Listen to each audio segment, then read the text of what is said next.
ಶೇಂಗಾ ಚಿಕ್ಕಿ ತುಂಬ ಜನಕ್ಕೆ ಇಷ್ಟ. ಇದನ್ನು ತಿನ್ನೋದ್ರಿಂದ ರಕ್ತ ಪೂರೈಕೆನ ಹೆಚ್ಚು ಮಾಡ್ಕೋಬೋದು. ರಕ್ತಹೀನತೆ ಸಮಸ್ಯೆ ಏನಾದರೂ ಇದ್ದರೆ ಅದು ಕಡಿಮೆ ಆಗೋಕ್ಕೆ ಸಹಾಯ ಮಾಡುತ್ತೆ. ರೋಗ ನಿರೋಧಕ ಶಕ್ತಿನ ಹೆಚ್ಚು ಮಾಡ್ಕೋಬೋದು. ಕಬ್ಬಿಣ ಅಂಶ ಹೊಂದಿರೋದ್ರಿಂದ ಮೂಳೆಗಳಿಗೆ ತುಂಬ ಒಳ್ಳೆಯದು, ಸ್ಟ್ರಾಂಗ್ ಮಾಡುತ್ತೆ. ಚರ್ಮದ ಕಾಂತಿ ಹೆಚ್ಚಿಸ್ಕೊಳ್ಳೋಕೆ ಕೂಡ ಹೆಲ್ಪ್ ಆಗುತ್ತೆ. ಚರ್ಮ ರೋಗದಿಂದ ದೂರ ಇರ್ಬೋದು ಇದನ್ನು ತಿನ್ನೋದ್ರಿಂದ. ರಕ್ತನ ಶುದ್ಧೀಕರಿಸೋಕೆ ಕೂಡ ಸಹಾಯ ಮಾಡುತ್ತೆ. ಕೆಲವೊಂದು ತರಕಾರಿಗಳು ಕಹಿಯಾಗಿದ್ದರೂ ಸಹಿತ ಅದನ್ನು ತಿಂದರೆ ನಮ್ಮ ಆರೋಗ್ಯಕ್ಕೆ ತುಂಬ ಬೆನಿಫಿಟ್ ಸಿಗತ್ತೆ. ಹಾಗಲಕಾಯಿ ಇದನ್ನು ತಿನ್ನೋದ್ರಿಂದ ಜೀರ್ಣಕ್ರಿಯೆ ಉತ್ತಮ ಆಗುತ್ತೆ. ಕಣ್ಣಿನ ದೃಷ್ಟಿ ಕೂಡ ಉತ್ತಮ ಆಗುತ್ತೆ. ಕೆಟ್ಟ ಕೊಲೆಸ್ಟ್ರಾಲ್ ನಮ್ಮ ಬಾಡಿಲಿರೋದನ್ನ ಕಡಿಮೆ ಮಾಡೋಕ್ಕೆ ಹೆಲ್ಪ್ ಮಾಡುತ್ತೆ. ರಕ್ತನ ಶುದ್ಧೀಕರಿಸೋಕ್ಕೆ ಹೆಲ್ಪ್ ಮಾಡುತ್ತೆ. ನಮಗೇನಾದರೂ ಮೊಡವೆಗಳಿದ್ದರೆ ಅದನ್ನು ನಿವಾರಣೆ ಮಾಡೋಕ್ಕೆ ಸಹಕಾರಿಯಾಗಿದೆ. ರಕ್ತದಲ್ಲಿರುವ ಸಕ್ಕರೆ ಅಂಶನ ತಗ್ಗಿಸುತ್ತೆ. ಕ್ಯಾನ್ಸರ್ನಿಂದ ಕಾಪಾಡೋಕ್ಕೆ ಹೆಲ್ಪ್ ಮಾಡುತ್ತೆ. ಮಧುಮೇಹ ಗುಣಪಡಿಸಲು ಕೂಡ ನೆರವಾಗುತ್ತೆ.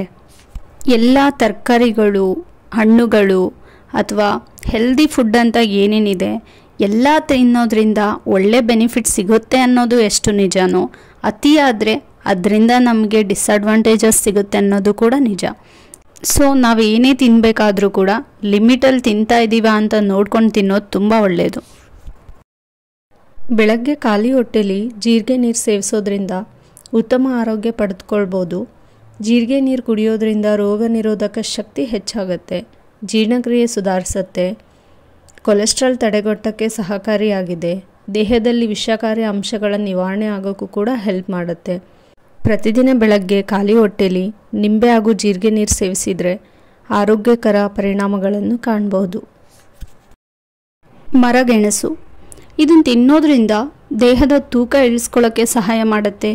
ತಲೆನೋವು ಕ್ರಮೇಣ ಕಡಿಮೆ ಆಗುತ್ತೆ. ಜೀರ್ಣಕ್ರಿಯೆಗೆ ತುಂಬ ಸಹಕಾರಿ. ಬೇದಿ ಸಮಸ್ಯೆ ಏನಾದರೂ ಇದ್ದರೆ ಅದರಿಂದ ಮುಕ್ತಿ ಆಗೋಕ್ಕೆ ಇದನ್ನು ತಿಂದರೆ ಹೆಲ್ಪ್ ಮಾಡುತ್ತೆ. ಕಣ್ಣಿನ ದೃಷ್ಟಿನ ವೃದ್ಧಿಯಾಗಿಸೋಕ್ಕೆ ಹೆಲ್ಪ್ ಮಾಡುತ್ತೆ. ಜ್ವರದ ನಿವಾರಣೆಯಲ್ಲಿ ಪ್ರಮುಖ ಪಾತ್ರ ವಹಿಸುತ್ತೆ. ದೇಹದ ಶಕ್ತಿ ಸಾಮರ್ಥ್ಯ ಹೆಚ್ಚು ಮಾಡುತ್ತೆ. ಸೊ ಆದಷ್ಟು ಹೆಲ್ದಿ ಫುಡ್ನ ತಿನ್ನೋ ಕಡೆ ಕಾನ್ಸಂಟ್ರೇಟ್ ಮಾಡಿ. ಬಟಾಣಿ ಇದನ್ನು ತಿನ್ನೋದ್ರಿಂದ ಕ್ಯಾನ್ಸರ್ ಕೋಶಗಳ ಬೆಳವಣಿಗೆ ತಡೆಯುತ್ತೆ.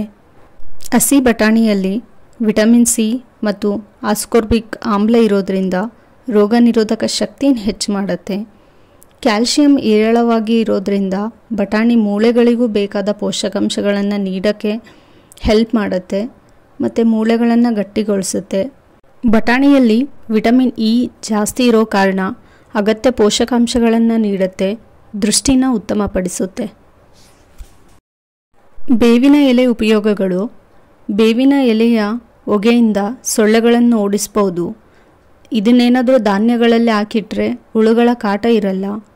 ಬೇವಿನ ಸೊಪ್ಪನ್ನು ಕುದಿಸಿದ ನೀರಿನಿಂದ ತಲೆ ಸ್ನಾನ ಮಾಡಿದರೆ ಒಟ್ಟು ಮತ್ತು ತುರಿಕೆ ಇದ್ದರೆ ಅದು ನಿವಾರಣೆ ಆಗೋಕ್ಕೆ ಹೆಲ್ಪ್ ಮಾಡುತ್ತೆ. ಬೇವಿನ ಎಣ್ಣೆ ತಲೆಯಲ್ಲಿರೋ ಏನನ್ನು ದೂರ ಮಾಡುತ್ತೆ.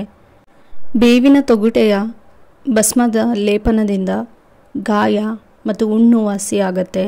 ಬೇವಿನ ಸೊಪ್ಪಿನ ರಸಕ್ಕೆ ಸ್ವಲ್ಪ ಜೇನುತುಪ್ಪ ಹಾಕಿ ಬಾಯಿಲಿ ಮುಕ್ಕಳಿಸಿದರೆ ಗಂಟ್ಲು ನೋವು ಏನಾದರೂ ಇದ್ದರೆ ಕಡಿಮೆ ಆಗುತ್ತೆ. ಪಾಲಕ್ ಸೊಪ್ಪಿನ ಪ್ರಯೋಜನಗಳು. ಪಾಲಕ್ ಸೊಪ್ಪು ತಿನ್ನೋದ್ರಿಂದ ತೂಕ ಇಳಿಸ್ಕೊಳ್ಳೋಕ್ಕೆ ನೆರವಾಗತ್ತೆ. ಜೀರ್ಣಕ್ರಿಯೆನ ಸುಧಾರಿಸತ್ತೆ. ಕಣ್ಣಿನ ಶಕ್ತಿನ ಸುಧಾರಿಸತ್ತೆ. ದೇಹದಲ್ಲಿ ಕೆಂಪು ರಕ್ತ ಕಣಗಳನ್ನು ಹೆಚ್ಚು ಮಾಡೋಕ್ಕೆ ಹೆಲ್ಪ್ ಮಾಡುತ್ತೆ. ಕೂದಲಿನ ಬೆಳವಣಿಗೆಗೆ ಕೂಡ ಉತ್ತಮವಾಗಿರಿಸುತ್ತೆ. ಮೊಡವೆಗಳನ್ನು ಹೋಗಲಾಡ್ಸೋಕ್ಕೆ ನೆರವಾಗತ್ತೆ. ಮೂಳೆಗಳು ಶಕ್ತಿಯುತವಾಗ್ತವೆ ಪಾಲಕ್ನ ತುಂಬ ತಿನ್ನೋದ್ರಿಂದ. ರಕ್ತದೊತ್ತಡ ನಿವಾರಣೆ ಆಗುತ್ತೆ. ನಿದ್ರಾಹೀನತೆ ಸಮಸ್ಯೆ ಏನಾದರೂ ಇದ್ದರೆ ದೂರ ಮಾಡ್ಕೋಬೋದು. ಸೊ ವೀಕಲ್ಲಿ ಒನ್ಸ್ ಆದರೂ ಪಾಲಕ್ ಸೊಪ್ಪು ತಿನ್ನಬೇಕು ಅಂತ ಹೇಳ್ತಾರೆ. ಆರೋಗ್ಯಕ್ಕೆ ತುಂಬ ಒಳ್ಳೆಯದು ಅಂತಲೂ ಹೇಳ್ತಾರೆ. ಜೋಳ ತಿನ್ನೋದ್ರಿಂದ ಜೀರ್ಣಕ್ರಿಯೆ ಹೆಚ್ಚು ಮಾಡುತ್ತೆ. ಮಲಬದ್ಧತೆ ಸಮಸ್ಯೆ ಏನಾದರೂ ಇದ್ದರೆ ಅದನ್ನು ನಿವಾರಣೆ ಮಾಡೋಕ್ಕೆ ಹೆಲ್ಪ್ ಮಾಡುತ್ತೆ. ಕರುಳಿನ ಕ್ಯಾನ್ಸರ್ ಕಾಯಿಲೆಯನ್ನು ತಡೆಗಟ್ಟೋಕ್ಕೆ ಹೆಲ್ಪ್ ಮಾಡುತ್ತೆ. ಕೊಲೆಸ್ಟ್ರಾಲ್ ನಿಯಂತ್ರಣ ಮಾಡೋಕ್ಕೆ ಹೆಲ್ಪ್ ಮಾಡುತ್ತೆ. ಹೃದಯದ ಆರೋಗ್ಯನ ಕಾಪಾಡೋಕ್ಕೆ ಹೆಲ್ಪ್ ಮಾಡುತ್ತೆ. ರಕ್ತಹೀನತೆಯನ್ನು ತಡೆಗಟ್ಟೋಕ್ಕೆ ಹೆಲ್ಪ್ ಮಾಡುತ್ತೆ. ಕಿಡ್ನಿ ಸರಿಯಾಗಿ ಕಾರ್ಯನಿರ್ವಹಿಸೋಕ್ಕೆ ಸಹಕಾರಿಯಾಗಿದೆ. ಬಟ್ ಇದನ್ನು ತುಂಬ ತಿನ್ನೋದ್ರಿಂದ ಹೊಟ್ಟೆ ನೋವು ಬರೋ ಸಾಧ್ಯತೆ ಇದೆ. ಕರಿಮೆಣಸು ಇದರಲ್ಲಿ ಬ್ಯಾಕ್ಟೀರಿಯಾ ವಿರುದ್ಧ ಹೋರಾಡುವ ಗುಣ ಇರೋದ್ರಿಂದ ಕೆಮ್ಮು ಮತ್ತು ನೆಗಡಿಗೆ ತುಂಬ ಪರಿಹಾರ ನೀಡುತ್ತೆ. ಇದನ್ನು ತಿನ್ನೋದ್ರಿಂದ ಉಸಿರಾಟವನ್ನು ಸರಾಗವಾಗಿಸೋಕ್ಕೆ ಹೆಲ್ಪ್ ಮಾಡುತ್ತೆ. ಇದು ರುಚಿ ಕೊಡೋದ್ರ ಜೊತೆಗೆ ಜೀರ್ಣಕ್ರಿಯೆ ಸುಗಮವಾಗಿಸೋಕ್ಕೂ ಕೂಡ ಹೆಲ್ಪ್ ಮಾಡುತ್ತೆ. ರಸಮ್ ಮತ್ತು ಸೂಪ್ಗಳ ಮೇಲೆ ಕಾಳು ಮೆಣಸಿನ ಪುಡಿನ ಜಾಸ್ತಿ ಯೂಸ್ ಮಾಡಿರ್ತಾರೆ. ಸೊ ಹಾಗಾಗಿ ಅದನ್ನು ಸೇವಿಸೋದ್ರಿಂದ ಕೆಮ್ಮು ಮತ್ತು ನೆಗಡಿ ಏನಾದರೂ ಇದ್ದರೆ ಕಡಿಮೆ ಆಗುತ್ತೆ. ಲವಂಗ ಇದನ್ನು ತಿನ್ನೋದ್ರಿಂದ BP ನಿಯಂತ್ರಿಸುತ್ತೆ, ಹೆಚ್ಚುವರಿ ಕೊಬ್ಬನ್ನು ಕರಗಿಸುತ್ತೆ, ವಾಕರಿಕೆ ಕಡಿಮೆ ಮಾಡೋಕ್ಕೆ ಹೆಲ್ಪ್ ಮಾಡುತ್ತೆ. ನಿಮಗೆ ಹಲ್ಲು ನೋವು ಅಥವಾ ಒಸಡು ನೋವು ಏನಾದರೂ ಇದ್ದರೆ ಲವಂಗ ತಿನ್ನೋದ್ರಿಂದ ಅದನ್ನು ನೀವು ಕಡಿಮೆ ಮಾಡ್ಕೋಬೋದು. ಶೀತ ಮತ್ತು ಕೆಮ್ಮಿದ್ದರೆ ಅದು ಕೂಡ ನಿವಾರಣೆ ಆಗೋಕ್ಕೆ ಸಹಾಯ ಮಾಡುತ್ತೆ. ಹುಣ್ಣು ಸಮಸ್ಯೆ ಏನಾದರೂ ಇದ್ದರೆ ಅದು ಕೂಡ ಕಡಿಮೆ ಆಗುತ್ತೆ. ಪ್ರತಿದಿನ 1 ಅಥವಾ 2 ಮಾತ್ರ ತಿನ್ನಿರಿ, ಹೆಚ್ಚು ತಿನ್ನೋದು ಒಳ್ಳೆಯದಲ್ಲ. ಯಾವುದೇ ಆಗಲಿ ಅತಿಯಾದರೆ ಒಳ್ಳೆಯದಲ್ಲ. ಹಳೆ ಕಾಲದವರು ಅಡಿಕೆನ ತುಂಬ ತಿಂತಾ ಇರ್ತಾರೆ. ಅದನ್ನು ತಿನ್ನೋದ್ರಿಂದ ಏನೇನು ಉಪಯೋಗ ಇದೆ ಅಂದರೆ ಲಾಲಾಸ್ರಾವನ ಕಡಿಮೆ ಮಾಡುತ್ತೆ, ಕೆಮ್ಮು ಮತ್ತು ಕಫದ ಸಮಸ್ಯೆ ನಿವಾರಣೆ ಆಗೋಕ್ಕೆ ಹೆಲ್ಪ್ ಮಾಡುತ್ತೆ, ಬಜ್ಜು ಸಮಸ್ಯೆ ಇಲ್ಲವಾಗಿಸುತ್ತೆ, ಜೀರ್ಣಕ್ರಿಯೆ ಏನಾದರೂ ಸರಿ ಇಲ್ಲ ಅಂದರೆ ಅದನ್ನು ಉತ್ತಮ ಮಾಡೋಕ್ಕೆ ಸಹಕಾರಿಯಾಗಿದೆ, ರಕ್ತನ ಶುದ್ಧಗೊಳಿಸೋಕ್ಕೂ ಕೂಡ ಸಹಕಾರಿಯಾಗಿದೆ, ಮೂಳೆ ಸವಿತವಾಗೋದನ್ನು ತಡೆಗಟ್ಟುತ್ತೆ, ರಕ್ತದೊತ್ತಡ ಮತ್ತು ಗೊರಕೆಯನ್ನು ನಿಯಂತ್ರಣ ಮಾಡೋಕ್ಕೂ ಸಹಾಯ ಮಾಡುತ್ತೆ, ತೂಕ ಇಳಿಸ್ಕೊಳ್ಳೋಕ್ಕೂ ಹೆಲ್ಪ್ ಮಾಡುತ್ತೆ, ನೆನಪಿನ ಶಕ್ತಿನೂ ಕೂಡ ಹೆಚ್ಚಿಸುತ್ತೆ. ನುಗ್ಗೆಕಾಯಿ ತಿನ್ನೋದ್ರಿಂದ ನಮ್ಮದು ಹೊಟ್ಟೆಯ ತೊಂದರೆ ಏನಾದರೂ ಇದ್ದರೆ ಅದನ್ನು ನಿವಾರಣೆ ಮಾಡೋಕ್ಕೆ ಸಹಾಯ ಮಾಡುತ್ತೆ. ದೇಹದ ಮೂಳೆಗಳು ದೃಢಗೊಳ್ಳಲು ಕೂಡ ಸಹಕಾರಿಯಾಗಿದೆ. ಶ್ವಾಸ ಸಂಬಂಧಿ ತೊಂದರೆಗಳಿದ್ದರೆ ಲೈಕ್ ಅಸ್ತಮಾ ಮತ್ತು ಕ್ಷಯದಂತಹ ರೋಗಗಳಿದ್ದರೆ ಅದನ್ನು ತಡೆಯೋಕ್ಕೂ ಕೂಡ ಹೆಲ್ಪ್ ಮಾಡುತ್ತೆ. ಚರ್ಮದ ಕಾಂತಿನ ಹೆಚ್ಚು ಮಾಡೋಕ್ಕೆ ಹೆಲ್ಪ್ ಮಾಡುತ್ತೆ. ನುಗ್ಗೆಕಾಯಿ ಮಧುಮೇಹವನ್ನು ಕೂಡ ನಿಯಂತ್ರಣ ಮಾಡೋಕ್ಕೆ ಸಹಾಯ ಮಾಡುತ್ತೆ.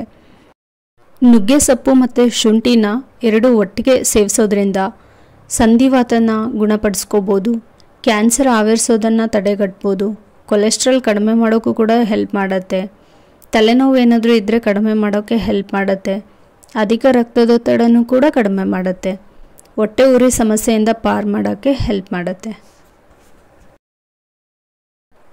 ಏಲಕ್ಕಿ ಪ್ರಯೋಜನ. ಏಲಕ್ಕಿ ತಿನ್ನೋದ್ರಿಂದ ವಾಕರಿಕೆ ಮತ್ತು ವಾಂತಿ ಬರೋದನ್ನ ತಡೆಯುತ್ತೆ, ಬಾಯಿಯ ದುರ್ವಾಸನೆಯನ್ನು ಹೋಗಲಾಡ್ಸೋಕ್ಕೆ ಹೆಲ್ಪ್ ಮಾಡುತ್ತೆ, ಒಸಡುಗಳನ್ನು ಆರೋಗ್ಯವಾಗಿರಿಸೋಕ್ಕೂ ಹೆಲ್ಪ್ ಮಾಡುತ್ತೆ, ಉಸಿರಾಟದ ತೊಂದರೆಗಳಿಂದ ರಕ್ಷಣೆ ಮಾಡುತ್ತೆ, ದೇಹದಲ್ಲಿ ರೋಗ ನಿರೋಧಕ ಶಕ್ತಿನ ಹೆಚ್ಚು ಮಾಡೋಕ್ಕೆ ಸಹಾಯ ಮಾಡುತ್ತೆ, ಪಿತ್ತಜನಕಾಂಗವನ್ನು ಆರೋಗ್ಯವಾಗಿರಿಸೋಕ್ಕೂ ಕೂಡ ಸಹಕಾರಿಯಾಗಿದೆ, ಮಧುಮೇಹ ರಕ್ತದೊತ್ತಡವನ್ನು ಕೂಡ ನಿಯಂತ್ರಣ ಮಾಡುತ್ತೆ, ಜೀರ್ಣಕ್ರಿಯೆಯನ್ನು ಸುಧಾರಿಸುತ್ತೆ, ಕ್ಯಾನ್ಸರ್ ಕೋಶಗಳ ಬೆಳವಣಿಗೆಯನ್ನು ತಡೆಯೋಕ್ಕೆ ಸಹಾಯ ಮಾಡುತ್ತೆ. ನಮ್ಮ ದೇಹಕ್ಕೆ ಬೇಕಾಗಿರೋ ಪೋಷಕಾಂಶಗಳು ಬಿಳಿ ಬ್ರೆಡ್ನಲ್ಲಿರೋದಿಲ್ಲ. ಅದರ ಬದಲಾಗಿ ಗೋಧಿ ಹಿಟ್ಟಿನಿಂದ ಮಾಡಿದ ಬ್ರೆಡ್ ತಿಂದರೆ ಆರೋಗ್ಯಕ್ಕೆ ಉತ್ತಮ. ಅಂತಹ ಬ್ರೆಡ್ಡನ್ನು ದಿನಕ್ಕೆ 1 ಅಥವಾ 2 ಸ್ಲೈಸ್ ತಿನ್ಬೋದು. ಬ್ರೆಡ್ ಬಿಸಿ ಮಾಡದೆ ತಿನ್ನಬಾರ್ದು, ಯಾಕಂದರೆ ಬ್ರೆಡ್ ಸೂಕ್ಷ್ಮಾಣುಜೀವಿಗಳಿಗೆ ಮತ್ತು ಫಂಗಸ್ಗಳಿಗೆ ಇರೋ ಸಾಧ್ಯತೆ ಹೆಚ್ಚಿರುತ್ತೆ. ಬ್ರೆಡ್ನಲ್ಲಿರುವ ಕಾರ್ಬೋಹೈಡ್ರೇಟ್, ಉಪ್ಪು, ರಿಫೈನ್ ಆದ ಸಕ್ಕರೆ ಅಂಶದಿಂದಾಗಿ ದೇಹದ ತೂಕ ಹೆಚ್ಚಾಗುತ್ತೆ. ಮೊಸರು ಇದನ್ನು ತಿನ್ನೋದ್ರಿಂದ ದೇಹಕ್ಕೆ ತುಂಬ ಪ್ರಯೋಜನಗಳಿದ್ದಾವೆ. ಮೂಳೆಗಳನ್ನು ಬಲಪಡಿಸೋಕೆ ತುಂಬ ಪ್ರಯೋಜನಕಾರಿಯಾಗಿದೆ. ಅಧಿಕ ರಕ್ತದೊತ್ತಡ ಕಾಯಿಲೆ ಬರದೇ ಇರೋ ಥರ ಹೆಲ್ಪ್ ಮಾಡುತ್ತೆ. ದೇಹದಲ್ಲಿ ರೋಗ ನಿರೋಧಕ ಶಕ್ತಿನ ಹೆಚ್ಚು ಮಾಡುತ್ತೆ. ಮೂತ್ರಪಿಂಡದ ಸಮಸ್ಯೆ ಏನಾದರೂ ಇದ್ದರೆ ಅದನ್ನು ಹೋಗಲಾಡ್ಸೋಕ್ಕೆ ಹೆಲ್ಪ್ ಮಾಡುತ್ತೆ. ತೂಕ ಇಳಿಸ್ಕೊಳ್ಳಲು ಸಹಕಾರಿಯಾಗಿದೆ. ಬಟ್ ರಾತ್ರಿ ತಿನ್ನಬಾರ್ದು ಮೊಸರನ್ನ. ಬಾಯಿಲಿ ಹುಣ್ಣು ಆಗಿದ್ದರೆ ಅಥವಾ ಒತ್ತಡ ಇದ್ದರೆ ಕಡಿಮೆ ಮಾಡೋಕ್ಕೆ ಹೆಲ್ಪ್ ಮಾಡುತ್ತೆ. ದೇಹಕ್ಕೆ ಹೊಸ ಶಕ್ತಿ ನೀಡೋಕ್ಕೆ ಹೆಲ್ಪ್ ಮಾಡುತ್ತೆ. ದೇಹದ ಉಷ್ಣತೆಯನ್ನು ಕಡಿಮೆ ಆಗುವಂತೆ ಮಾಡುತ್ತೆ. ತಲೆಯಲ್ಲಿ ಹೊಟ್ಟಿನ ಸಮಸ್ಯೆ ಏನಾದರೂ ಇದ್ದರೆ ಅದಕ್ಕೂ ಕೂಡ ಹೆಲ್ಪ್ ಮಾಡುತ್ತೆ. ನಿಮಗೆಲ್ಲ ಗೊತ್ತಿರೋ ಹಾಗೆ ಸಕ್ಕರೆ ದೇಹಕ್ಕೆ ಒಳ್ಳೆಯದಲ್ಲ. ಅದನ್ನು ತಿನ್ನೋದ್ರಿಂದ ನಮ್ಮದು ದೇಹದಲ್ಲಿ ಕೊಲೆಸ್ಟ್ರಾಲ್ ಮತ್ತು ರಕ್ತದೊತ್ತಡನ ಹೆಚ್ಚು ಮಾಡುತ್ತೆ.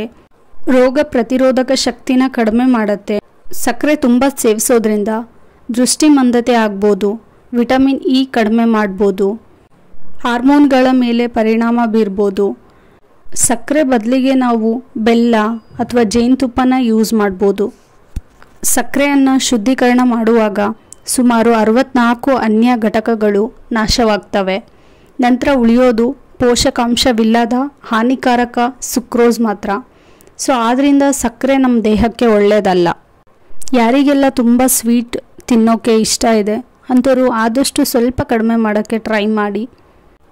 ಸಬ್ಬಕ್ಕಿ ಸೇವನೆ ಮಾಡೋದ್ರಿಂದ ನಮ್ಮ ದೇಹದ ತೂಕ ಹೆಚ್ಚಾಗುತ್ತೆ. ಇದರಲ್ಲಿ ಕ್ಯಾಲ್ಸಿಯಂ, ಐರನ್ ಮತ್ತು ವಿಟಮಿನ್ ಕೆ ಜಾಸ್ತಿ ಇರೋದ್ರಿಂದ ನಮ್ಮ ಮೂಳೆಗಳನ್ನು ಗಟ್ಟಿಗೊಳಿಸೋಕ್ಕೆ ಹೆಲ್ಪ್ ಮಾಡುತ್ತೆ. ಇದರ ಸೇವನೆಯಿಂದ ಸ್ನಾಯುಗಳನ್ನು ಕೂಡ ಗಟ್ಟಿಗೊಳಿಸುತ್ತೆ. ಅಲ್ಲದೆ ಇದರಲ್ಲಿ ಪೊಟ್ಯಾಷಿಯಂ ಅಂಶ ಜಾಸ್ತಿ ಇರೋದ್ರಿಂದ ನಮ್ಮ ರಕ್ತದೊತ್ತಡನ ನಿಯಂತ್ರಣದಲ್ಲಿ ಇಟ್ಕೊಳ್ಳೋಕ್ಕೆ ಹೆಲ್ಪ್ ಮಾಡುತ್ತೆ. ಅಜೀರ್ಣತೆ ಸಮಸ್ಯೆ ಏನಾದರೂ ಇದ್ದರೆ ಅದು ಕೂಡ ಉತ್ತಮ ಆಗೋಕ್ಕೆ ಹೆಲ್ಪ್ ಮಾಡುತ್ತೆ. ಹುರಿದ ಬೆಳ್ಳುಳ್ಳಿ ತಿನ್ನೋದ್ರಿಂದ ಜ್ವರ, ಕೆಮ್ಮು, ನೆಗಡಿಯಂತಹ ಕಾಯಿಲೆಗಳು ಹತ್ರನೂ ಬರೋಲ್ಲ. ರಕ್ತದೊತ್ತಡ ನಿಯಂತ್ರಣ ಮಾಡೋಕ್ಕೂ ಕೂಡ ಹೆಲ್ಪ್ ಮಾಡುತ್ತೆ. ರಕ್ತನ ಶುದ್ಧಿಗೊಳಿಸೋಕ್ಕೂ ಕೂಡ ಸಹಕಾರಿ. ಹಲ್ಲುನೋವೇನಾದರೂ ಇದ್ದರೆ ಹುರಿದ ಬೆಳ್ಳುಳ್ಳಿ ತಿಂದರೆ ಅದು ಕಡಿಮೆ ಆಗೋಕ್ಕೆ ಸಹಾಯ ಮಾಡುತ್ತೆ. ಹೃದಯ ಸಂಬಂಧಿ ರೋಗಕ್ಕೂ ಕೂಡ ಇದು ರಾಮಬಾಣ. ದೇಹದ ಬೊಜ್ಜನ್ನು ಕರಗಿಸೋಕ್ಕೂ ಹೆಲ್ಪ್ ಮಾಡುತ್ತೆ. ನಾವು ಅಪ್ಪುಗೆ ಕೊಡೋದ್ರಿಂದ ಆರೋಗ್ಯಕ್ಕೂ ಕೂಡ ಹೆಲ್ಪ್ ಆಗುತ್ತೆ. ರಕ್ತದೊತ್ತಡನ ಕಡಿಮೆ ಮಾಡುತ್ತೆ, ಮೆದುಳಿನ ಆರೋಗ್ಯನ ಕಾಪಾಡುತ್ತೆ, ಜ್ಞಾಪಕ ಶಕ್ತಿನ ವೃದ್ಧಿ ಮಾಡೋಕ್ಕೆ ಹೆಲ್ಪ್ ಮಾಡುತ್ತೆ, ರಕ್ತ ಸಂಚಾರ ಸುಗಮಗೊಳಿಸುತ್ತೆ, ಸ್ನಾಯುಗಳಿಗೆ ಆರಾಮ್ ನೀಡುತ್ತೆ, ಸುಮಾರು 12 ಕ್ಯಾಲರಿಯಷ್ಟು ನಷ್ಟವಾಗುತ್ತೆ, ದೇಹದಲ್ಲಿ ಪ್ರತಿರೋಧಕ ಶಕ್ತಿನ ಬಲಪಡಿಸುತ್ತೆ, ಮನಸ್ಸನ್ನು ಹಗುರಾಗಿಸಿ ನೈಸರ್ಗಿಕ ಒತ್ತಡನ ತಗ್ಗಿಸೋಕೆ ಹೆಲ್ಪ್ ಮಾಡುತ್ತೆ. ವಾರದಲ್ಲಿ ಒಂದು ಸರಿ ಆದರೂ ಮೀನು ತಿನ್ನಿ. ಈ ರೀತಿ ತಿನ್ನೋದ್ರಿಂದ ಮಕ್ಕಳ IQ ಚೆನ್ನಾಗಿರುತ್ತೆ. ದಿನಾನೂ ಮೀನು ತಿನ್ನೋದ್ರಿಂದ ನಿದ್ದೆಗೆ ಯಾವ ಭಂಗವೂ ಇಲ್ಲ. ಮೀನು ತಿನ್ನುವವರಿಗೆ ಅಥವಾ ತಿನ್ನದೇ ಇರೋರಿಗೆ ಹೋಲಿಕೆ ಮಾಡಿದರೆ ವಾರದಲ್ಲಿ ಒಂದು ಬಾರಿ ಆದರೂ ಮೀನು ತಿನ್ನೋರನ್ನ IQ 4 ಪಾಯಿಂಟಿಗಿಂತ ಜಾಸ್ತಿ ಇದೆ. ಇದನ್ನು ಸಂಶೋಧಕರು ತಮ್ಮ ವರದಿಯಲ್ಲಿ ತಿಳಿಸಿದ್ದಾರೆ. ಹಲವಾರು ಪೌಷ್ಟಿಕಾಂಶಗಳನ್ನು ಹೊಂದಿದ ಗೋಧಿ ಹುಲ್ಲು ಆರೋಗ್ಯಕ್ಕೆ ಬಹಳಷ್ಟು ಉಪಕಾರಿಯಾಗಿದೆ. ಹೌದು, ಈ ಗೋಧಿ ಹುಲ್ಲಿನ ರಸನ ಗ್ರೀನ್ ಬ್ಲಡ್ ಅಂತ ಕರೀತಾರೆ. ಈ ಜ್ಯೂಸ್ ಸೇವಿಸೋದ್ರಿಂದ ತೂಕ ಇಳಿಕೆ ಮಾಡೋಕ್ಕೆ ಹೆಲ್ಪ್ ಮಾಡುತ್ತೆ. ಕೂದಲಿನ ಬೆಳವಣಿಗೆಗೆ ಕೂಡ ಸಹಕಾರಿಯಾಗಿದೆ. ತ್ವಚೆಯ ಆರೋಗ್ಯ, ಕಿಡ್ನಿ, ಲಿವರ್ ಹಾಗೆ ಹೃದಯಕ್ಕೂ ಕೂಡ ತುಂಬ ಉತ್ತಮ. ಮೂಳೆಗಳನ್ನು ಸದೃಢಗೊಳಿಸ್ಕೋಬೇಕು ಅಂದರೆ ಪ್ರತಿದಿನ ಹಾಲು ಕುಡಿಬೇಕು, ಸೇಬು ಅಥವಾ ಸಪೋಟನ್ನು ತಿನ್ನಬೇಕು, ಮೊಸರು, ಚೀಸ್ ತೆಗೆದುಕೊಳ್ಳೋದು ಕೂಡ ತುಂಬ ಒಳ್ಳೆಯದು. ಬಾದಾಮಿ, ಪಿಸ್ತಾ, ಎಳ್ಳು ಮತ್ತು ಬೇಳೆಕಾಳುಗಳನ್ನು ಸೇವಿಸಬೇಕು. ವಾರಕ್ಕೆ 2 ಬಾರಿ ಆದರೂ ಮೀನು ತಿನ್ನಬೇಕು. ಪ್ರತಿದಿನ 2 ಬೇಯಿಸಿದ ಮೊಟ್ಟೆನ ತಿನ್ನಬೇಕು. ಸಮಯಕ್ಕೆ ಸರಿಯಾಗಿ ಊಟ ಮಾಡಬೇಕು. ವ್ಯಾಯಾಮದ ಕಡೆ ಗಮನ ಹರಿಸ್ಬೇಕು. ಇದೆಲ್ಲ ಮಾಡೋದ್ರಿಂದ ಮೂಳೆಗಳನ್ನು ಸದೃಢಗೊಳಿಸ್ಕೋಬೋದು. ನಾವು ಕೆಲವೊಂದು ವಿಷಯನ ನಮ್ಮ ಜೊತೆ ಇರೋ ಪ್ರಾಣಿಗಳಿಂದನೇ ತಿಳಿಬೋದು. ಅವುಗಳು: ಎಚ್ಚರಿಸುವಲ್ಲಿ ಕೋಳಿ, ಓಡುವುದರಲ್ಲಿ ಕುದುರೆ, ಕೇಳುವುದರಲ್ಲಿ ಬೆಕ್ಕು, ವಿಶ್ವಾಸದಲ್ಲಿ ನಾಯಿ, ಸೇವೆಯಲ್ಲಿ ಎತ್ತು, ಹಾಡುವುದರಲ್ಲಿ ಕೋಗಿಲೆ, ನಾಟ್ಯದಲ್ಲಿ ನವಿಲು, ವಿಜ್ಞಾನದಲ್ಲಿ ಹಂಸ, ಪೌರುಷದಲ್ಲಿ ಟಗರು, ಸಾಹಸದಲ್ಲಿ ಹುಲಿ, ಪರಾಕ್ರಮದಲ್ಲಿ ಸಿಂಹ, ದೃಷ್ಟಿಯಲ್ಲಿ ಇರುವೆ. ಬೆಂಗಳೂರಿಗೆ ಬೆಂದಕಾಳೂರು ಅಂತ ಹೆಸರಿತ್ತು ಅಂತ ಎಲ್ರಿಗೂ ಗೊತ್ತು. ಆದರೆ ಬೆಂದಕಾಳೂರು ಹೇಗೆ ಬಂತು ಅನ್ನೋ ಕತೆ ನಿಮಗೆ ಗೊತ್ತಿಲ್ಲ ಅನಿಸುತ್ತೆ. ಒಂದು ಜಮಾನದಲ್ಲಿ ನಮ್ಮ ಬೆಂಗಳೂರಿಗೆ ಜನವಸತಿ ಇಲ್ಲದೇ ಇದ್ದಾಗ ಹೊಯ್ಸಳರ ರಾಜ 2ನೇ ವೀರ ಬಲ್ಲಾಳ ಇಲ್ಲಿಗೆ ಬಂದಿದ್ದ.